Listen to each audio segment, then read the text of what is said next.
Hey, Dr. Josh Wagner here. I'm with Dr. Winnie Wong all the way in Australia. And Winnie is one of my favorite chiropractors, not just because I know she's an all-star and rock star when it comes to her patients loving her, getting great results, tons of new patients, referrals. But when it comes to being a student, she always is asking and acting on what's next, always consuming, staying engaged, and that's the name of the game.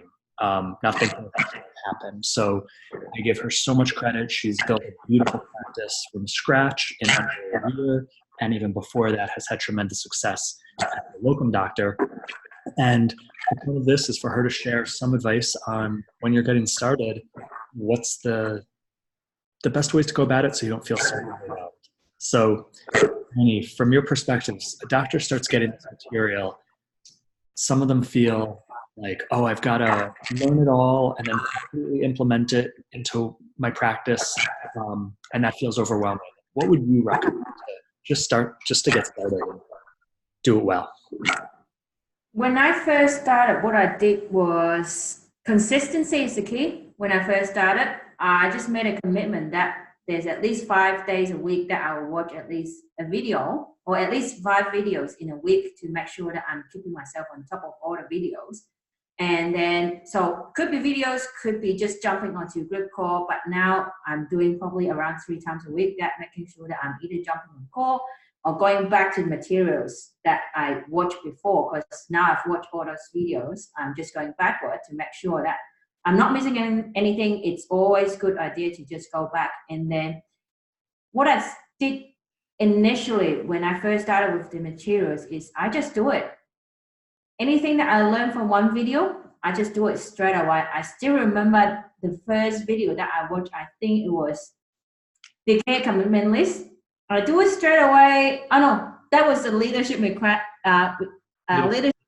uh, leadership thing that I did it straight away, and I was surprised how people engage with the consult, and then I literally got referrals straight away. That's why I was blown away. It's just like whatever that I learned from the video, I'm going to use it the next day because they are all new patients. Most of them are new patients, and they don't know what I did before. So the mindset is just like, if you learn something, just do it straight away, be it good or not. No one knows. The next one will be the next strategy, right? Perfect. Perfect. Of everything you've learned, is there one or two strategies that you've just enjoyed the most, you've seen the most difference from of this material? So I've mentioned the care commitment list earlier, that the care commitment list really helped for me to literally push the responsibility back to the patients, which is ideal for chiropractic because ultimately it's not us helping the patients, is they have to take part in it. So it's a really good way to just give them responsibility, and most people actually love it how they are taking responsibility instead of just coming in to get adjusted and they go, and they know that they need to take part in it. So that helps a lot in helping patients to stay with their treatment. And when you say responsibility, you mean their responsibility of getting the results they want. Yeah. And it changes a dynamic in the conversation when money comes up, is that it's not like you just asking so much for, oh, money, or like this is the cost for the care. It's a two-way street. Yeah. Yeah. So they understand that they are in for themselves, not for me earning money. It's they are responsible for getting the health back. I'm just facilitating the process. Excellent. Yeah. Any other one, or moving on? Anything else? The three essential has been really helpful for me to do table talks so that I don't have to think about anything as I do table talk. I just tap back into the three essentials, and there's some magic components about the three essentials that for some reason out of nowhere patients just keep coming back, as in because after the initial phase I'm surprised how they just like, oh, I just want to keep going, and I'm just like, yep, there's something in there that just keep them going. I don't know what's going on, but they just want to keep going, and that's what happened with a lot of patients. Yeah, that's what I love it. There was another one that really worked for me. It was actually doing the deserving process. Because initially, I feel like I was young I'm Asian, and then I'm speaking a different language, and then it's just like, nope, there's no way that people are going to come and see me. But then once I start doing my deserving, I start to flick the mindset and then start attracting people that fits into me. There are literally people that come in, it's just like, hey, I picked you because you're new in chiropractic, you're most updated. And that's what I have been doing with my deserving. It's just like I'm young, but then I've got the most updated information. And then I've got people who come in to see me. I picked you because you're Chinese. You must have some better knowledge on health than anybody else. So it's just the deserving process really helped me to understand my value so that I always know that whoever that comes into my door, that I'm giving more than what they can pay. Mm. And I know that I can always help them no matter what.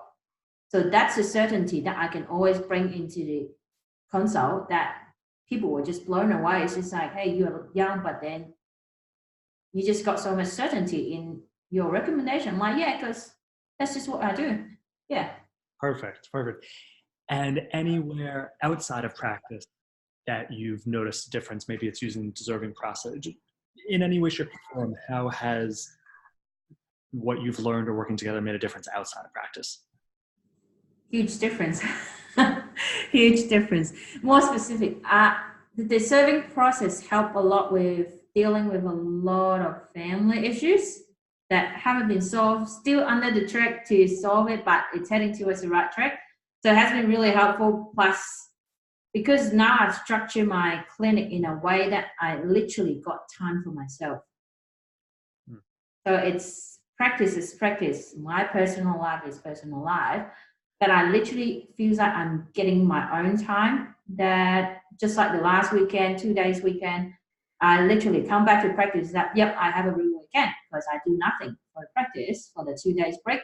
That I'm committed to be just me, and then come back refreshed. So it's a really good balance between clinic and personal life now. Yeah. Awesome. And you don't have to get into specifics, but you saved a bunch of money on some tips I gave that I now put in the resources section of in many different areas of life, right? Yeah. That never hurts. Hmm? That never hurts. Saving a bunch of money. Never hurtful. Now, last question is the difference between attending a live seminar compared to not in the just absorption and experience of the material. What I get, there's two things that I get most out of the live seminar. I still remember the first one that I went to was New Zealand, that you did a mock consult with Ian, and I was sitting right behind Ian. That literally in that consult, it consolidated everything. And the best thing is I noticed your tone, your energy. And that was the best thing that I'm like, nope, this is the exact same tone that I have to bring into my consult. And that was what was missing in my consult.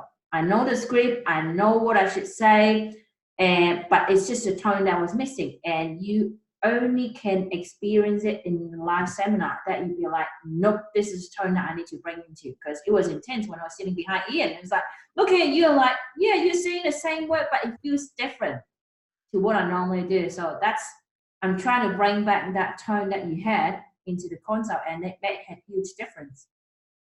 Excellent. And then you got to the next. The second thing is actually connected with the doctors. The seminar that I went to in Melbourne, I met a bunch of great chiropractors, and then that was just before I opened my practice. They actually gave me really good resource and advice on how I should run my practice. What else can I tweak? What can I do to promote? And I have to say they help a lot in me to grow my practice. And even now, we still keep connected. That's great. So, and that is two of the most valuable factors, is you actually experience the material rather than learn it on your own, and connecting with incredible colleagues who really are there to help. There's no cliques, there's no hierarchy. Everyone's there for each other. Yeah. Cool. Winnie, thank you so much for everything you do. Amazing chiropractor. Your patients are super lucky to have you. and chiropractors who know you are lucky too. So thank you for everything. Yeah.